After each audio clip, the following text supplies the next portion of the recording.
so high I'm hypnotized. What's up is down, what's left is right. Chasing stars and holding you. I can't see the end, but we'll see it through.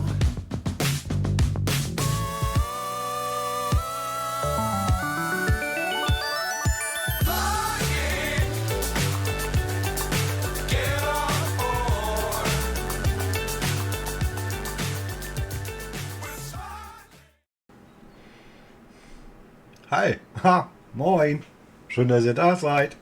Ich finde es auch schön, dass ich da bin. Noch schöner finde ich's.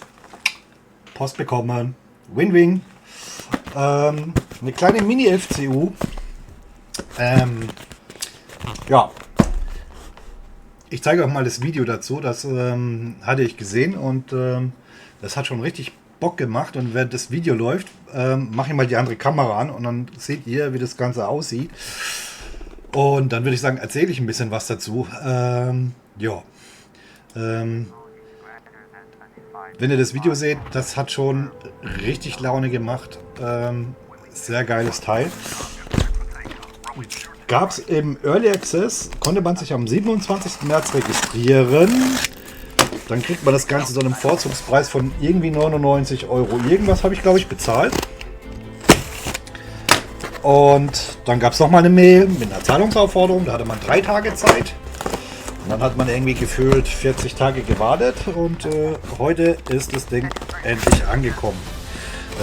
Ist für ein A320 eine FC.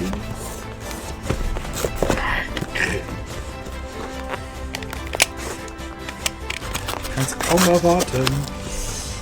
Ich will mal gucken, ob die auch mit dem A320 V2, der da rausgekommen ist, kompatibel ist. Phoenix weiß man ja sowieso und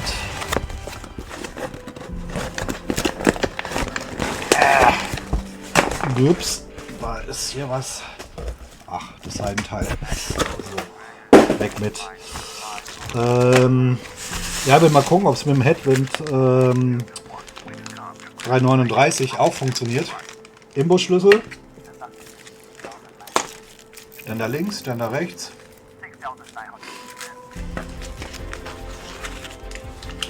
Gumminupsis, damit das Ding irgendwie nicht verrutscht.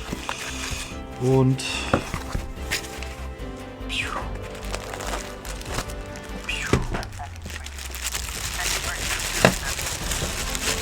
ja, das Ding wollen wir jetzt mal ausprobieren.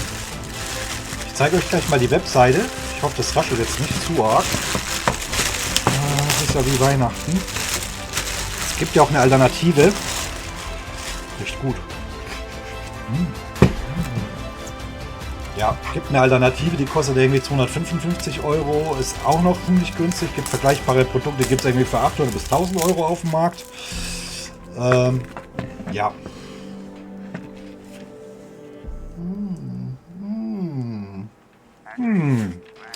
Sehr schön. Keine Ahnung, ob man dafür jetzt ein Netzteil benötigt oder nicht. So, machen wir mal das Ding hier aus. Das scheint die Endlosschleife zu sein. So. Hallöle. Machen wir das Ganze mal ein bisschen größer. Damit ihr auch ein bisschen mehr seht. Naja, kann hier, ne? Jeder, der ein A320 geflogen ist, FCU, wo ich dann hier entsprechend Speed einstellen kann, meine Attitude, mein Heating, Sinkgrade, Autopilot, Auto Threshold, Lock, in Approach-Phase einleiten. Gucken wir mal. Ja. Gibt dann hier auf der Webseite, da, wenn man sie dann mal einblendet. Nein. So. Auf der winwingsim.com.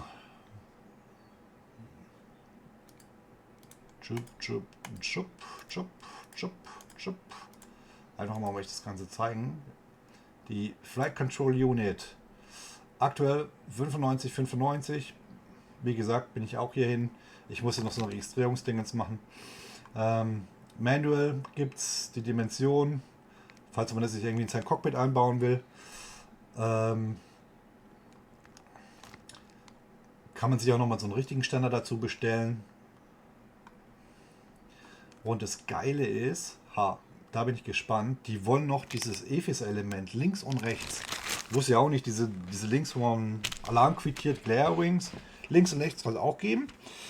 Das Ganze kann dann wohl durchkaskadiert werden. Da gibt es nämlich auch schon hier so SATA-Anschlüsse. Moment.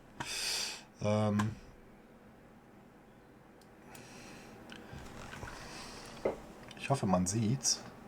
Also ganz handelsübliche SATA-Anschlüsse scheinen es zu sein, wie man halt für die Festplatte erkennt am Computer. Ich vermute mal hier USB, werde ich mich jetzt gleich hier ranklinken müssen. Und da werden dann wahrscheinlich dann die EFIS-Module angeschlossen, dass man ein Kabel hat, was zum PC geht und hier dann die Erweiterung. Die gibt es aber momentan noch nicht. Unter Download Center kann man sich die SimApp Pro runterladen, habe ich schon gemacht. Aber noch nicht installiert. Ja, und es gibt dann auch hier, ging auch im Frühjahr rum, dass man, gab ein Mini-Cockpit, die hier. Die waren etwas teurer, so 155 Euro, für nicht 99 Euro ist ein Schnäppchen, sind aber wohl auch so laut, war auch so eine Pre-Early Bird Phase, keine Ahnung, schieß mich tot. Habe ich aber verpennt und die Windwing, die habe ich tatsächlich mitbekommen und bin echt happy, dass es geklappt hat. Ja, von daher schließen wir das Ding mal an. Bei dem Mini-Cockpit ist übrigens das USB-Kabel irgendwie viel zu kurz und hier haben sie sich so echt 2 Meter Gedanken gemacht. Bin mal gespannt, ob das jetzt auch so funktioniert, ob ich nochmal Strom brauche.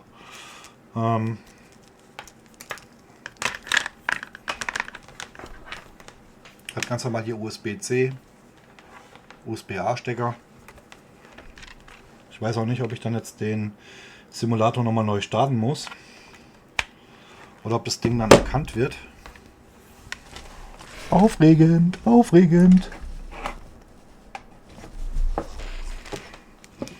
Oh, also ohne USB nimmt der scheinbar so sofort. Also nur ein Kabel. Hei. So.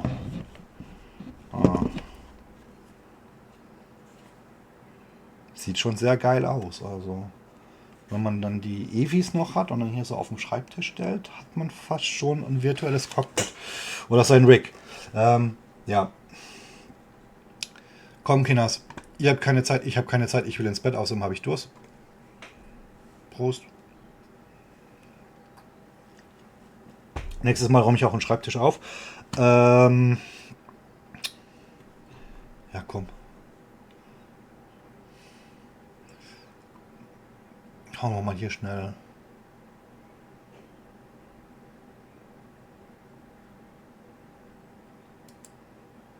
Die Software drauf.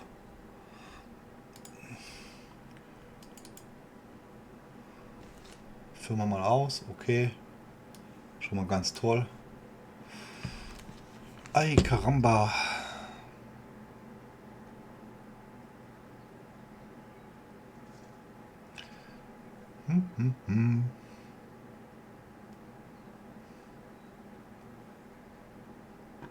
Das sieht jetzt ein bisschen danach aus, wie wenn... Ja, komm, so. Natürlich wieder China-Wahl, Computer wird durch Windows geschützt, bla bla bla. Unbekannter Herausgeber. Wir vertrauen dem Ganzen mal. Ich habe ein Antivirenprogramm. Ich mache jetzt mal für alle Benutzer. Bin zwar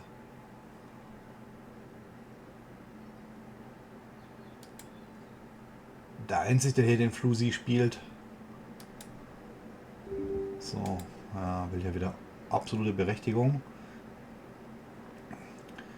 Warum der ins Netzwerk flüstern will, verstehe ich jetzt auch nicht. Wir sind jetzt mal gutgläubig. Der ist der Dörrplan auf Custom Code.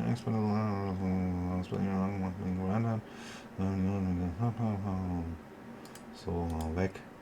So, Device has new firmware. Oh, gut. Es gibt eine neue Firmware. Kaum ist er im Ländle, kaum ist er bei mir, kriegt er eine Firmware. Das ist ja schon mal geil. So, ich hoffe, ihr seht's. Da macht er jetzt irgendwas und raddert hier entsprechend rum.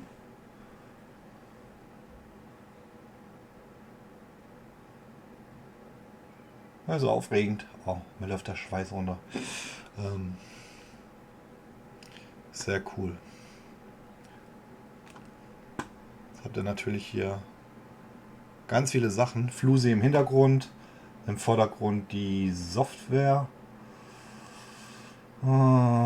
Screen Backlight drehen wir mal runter. Ja, mitgekriegt, das Ding soll ein bisschen flimmern. Liegt daran, wenn man DirectX 12 nutzt, was ich in meinem Fall tatsächlich mit einer Radeon tue, wegen FSR, damit man ein bisschen mehr Frames bekommt. Wir gucken jetzt mal. Oh. Test. Machen wir mal Test. Was können wir dann mit dem Test machen?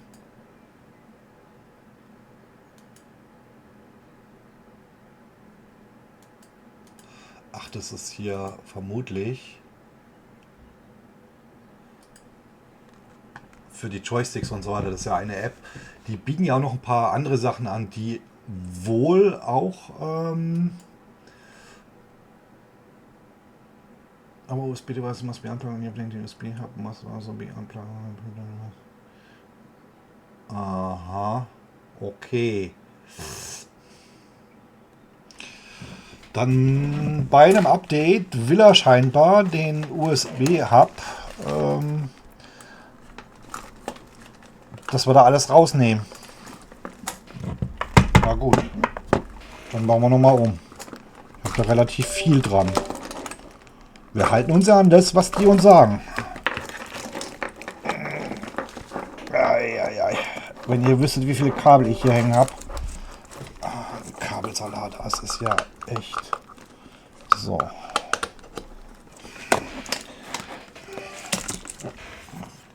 Chaos. So. Gucken wir mal.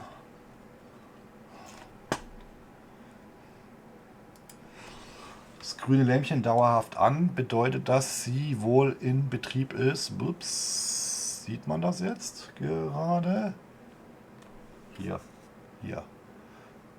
Soll in Betrieb sein. Ja.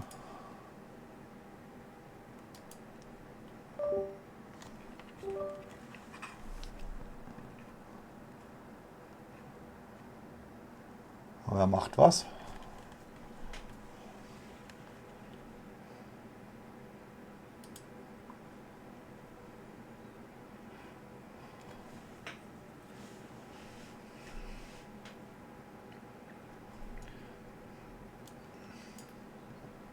Geht auch relativ zügig scheinbar. Also App runterladen, direkt auf der Winwing-Seite unter Downloads. Keine Anmeldung, nichts. Direkt Klick, feuerfrei, runterladen, installieren. Warum er jetzt die Firewall-Berechtigung will, macht mich so ein bisschen stutzig. Will er irgendwie flüstern oder was will der? Upgrade successful. Tipped up the film is the best to use the original USB interface auf dem Mauer. Ja, okay, gut.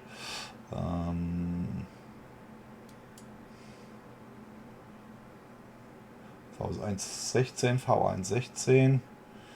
Scheint geklappt zu haben. Ja.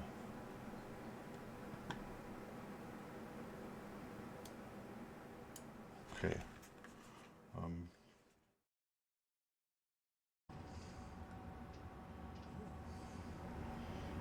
So.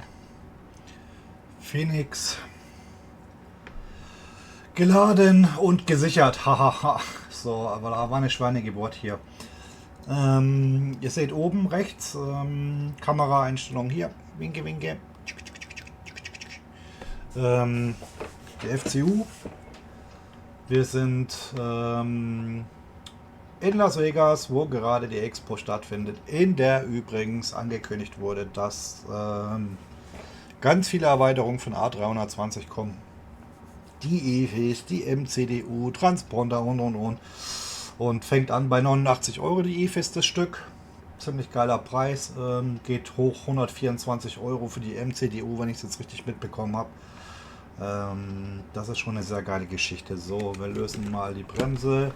Wir geben mal Schub.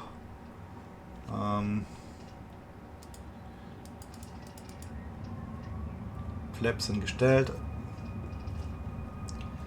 Wir wollen ja auch nicht so viel jetzt ins Detail gehen beim Fliegen.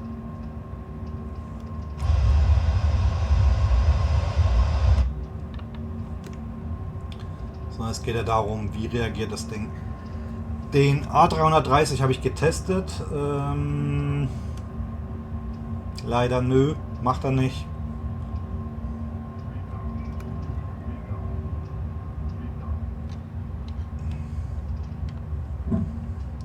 So, hier ist in. Dann drücken wir mal auf den Autopiloten. Den nimmt er. So, dann gehen wir mal auf Speed.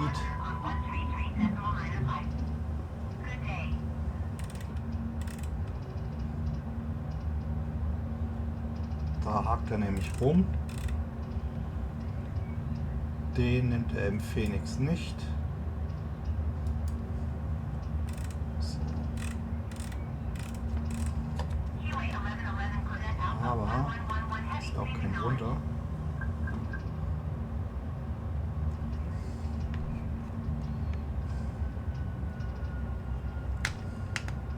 So, dann auch mal die Höhe.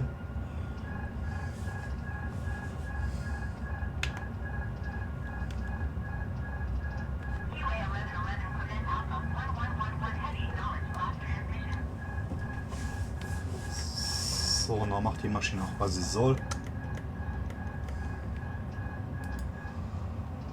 Also die MCDU, die FCU, Entschuldigung, die reagiert, die tut, was sie soll, solange man sich an die Prozeduren hält.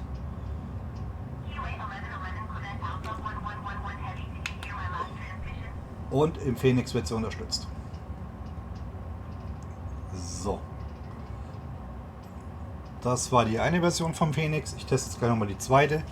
Den Fly-by-Wire habe ich schon getestet. Wichtig ist, da muss man die Stable-Version nehmen. Die Developer ist noch nicht. Ja, so. Dann würde ich sagen, bis gleich. Und dann sehen wir uns nochmal im Phoenix und mal gucken, ob beim Headwind A330, beziehungsweise wir haben eine neue A320 bekommen, ob es da funktioniert.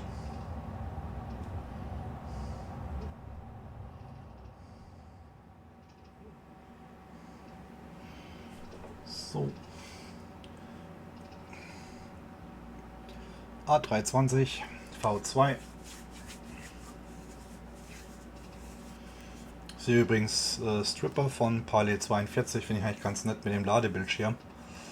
Sieht man nochmal die Flugdaten, wenn man das Spiel startet. Zeigt einem so verschiedene Flughäfen, kann man auch einstellen, national, international, ein bisschen Abwechslung. Soll die Ladezeiten auch ein bisschen verkürzen. Ja, mal gucken.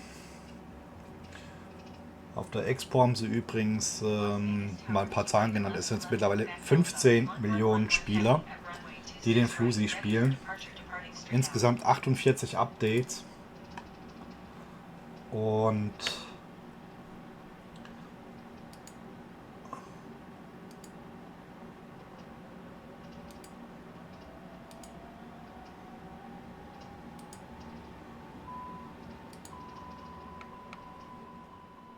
so. Und dann sind wir im A320. Und dann bin ich mal gespannt. Ich halte euch das da mal vor mit dem Flight Preparation. Flugplan ist drin. Erlaubnis haben wir auch. Nicht alles jetzt perfekt eingestellt, aber wir schauen mal. Er hat soweit hier alle Daten synchronisiert mit der FCU.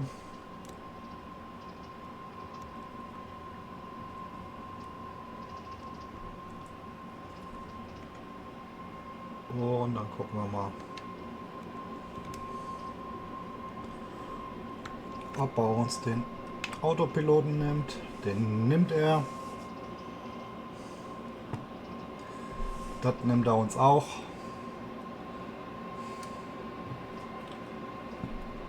Attitude nimmt er auch. Also sieht auch hier ganz gut aus. Also wie es aussieht, alles was A320 draufsteht, nimmt er auch. A330 wie gesagt nicht. Aber das wird ja auch so beworben und das, was da beworben wird, das funktioniert. Für die 99 Euro oder 95 Euro, was ich bezahlt habe, muss ich sagen, macht das Gerät Spaß. Ich muss aber auch dazu sagen, ich habe mich so ein bisschen an das Mausgeklicke gewöhnt. Ist jetzt schon wieder eine doofe Umgewöhnung. Andererseits, wenn sie die EFIs dann rausbringen, 2025, und man da dann hier so schön alles auf dem Schreibtisch aufgebaut hat, ein bisschen um die Frau zu ärgern, die Stromkosten nach oben zu treiben oder eine indirekte Schreibtischbeleuchtung zu haben, sind Dinger geil. Von dem her muss ich sagen, klare Kaufempfehlung.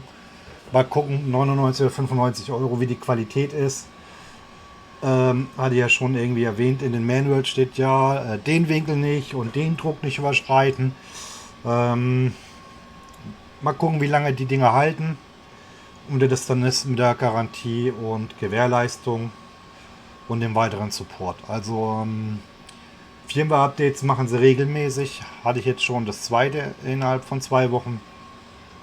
Da tut sich auch was.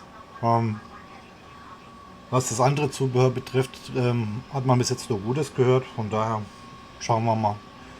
Ich denke, das Ding kann Spaß machen. Und abraten möchte ich da auf alle Fälle nicht. Ne? Von daher viel Spaß mit dem Teil, wenn ihr es bekommt. Dauert ein bisschen mit der Wartezeit. Ich glaube, jeder reißt sich gerade um die Kiste. Und entsprechend 2-3 Monate muss man da, glaube ich, schon warten, bis man das Ding hat. Dafür aber hat man einen unverschlagbaren guten Preis. Und eine entsprechende Szenario und, wo es aussieht, auch eine Linie von denen, dass sie sagen, wir entwickeln das weiter und da kommen noch mehr Geräte, dass man da wirklich seine A320 Cockpit hat. Also MCDU, EFIS ist alles in Mache. Ich bin gespannt und hoffe, dass ich das mitbekomme, dass es da dann die Geräte auch entsprechend wieder relativ früh reinbekomme, dass ich euch da nochmal auch ein Video mache. Ich werde mir das eine oder andere wahrscheinlich auch nochmal bestellen. Von daher, wir schauen. Ich werde jetzt ein bisschen fliegen und zwar ohne euch, damit ihr nicht seht, was für ein Scheiß ich baue. Ich wünsche euch einen schönen Abend und bleibt mir gediegen, wenn es euch gefallen hat. Like. Ansonsten, wenn ihr Fragen habt, ich weiß noch nicht, ob ich alles erzählt habe. Ich habe 2-3 Videos dazu gemacht. Habt ihr irgendwie ein bisschen zusammengeschnitten. Da kann der eine oder andere Information dann natürlich auch wieder unten vor. Zusammengefasst, gut verpackt, nicht zu viel Verpackung, nicht zu wenig, freut sich die Umwelt. Alle Schrauben dabei. Anleitung findet man im Netz auf der Seite. Man kann die Halterung entweder nach ganz hinten oder an der Seite ran montieren, je nachdem, wie man es mag. Gibt 2 unterschiedliche Schraubenlängen, je nachdem, ob seitlich oder hinten. USB-Kabel dabei. Zweites für Power benötigt man nicht unbedingt. Ich habe es an die Power angeschlossen. Das Schöne ist, wenn der Computer runtergefahren ist und das Ding mit dem Power Supply verbunden, leuchtet das Ding nicht nachts im Raum, sondern ist wirklich trotzdem aus, sondern ist immer nur eingeschaltet, wenn der Flusi an ist. Auch positiv. Ansonsten, ja, denke ich mal, alles gesagt. Software-Download, Firmware-Updates. Erstmal, glaube ich, fällt mir jetzt nichts mehr zu ein. Die Einstellung kann man sich ja dann selber entsprechend angucken. Ne? Man kann die entsprechend dimmen, dass sie nicht zu hell sind. Ich denke mal, das eine oder andere wird man vielleicht noch einstellen können. Vielleicht kriegt man ihn ja auch auf den A330 zum Laufen, die FCU. Weiß ich nicht, wenn ich mal ein bisschen schauen. Ne? In diesem Sinne. So, jetzt aber, wie angekündigt, schönes Wochenende. Haut rein. Bis bald.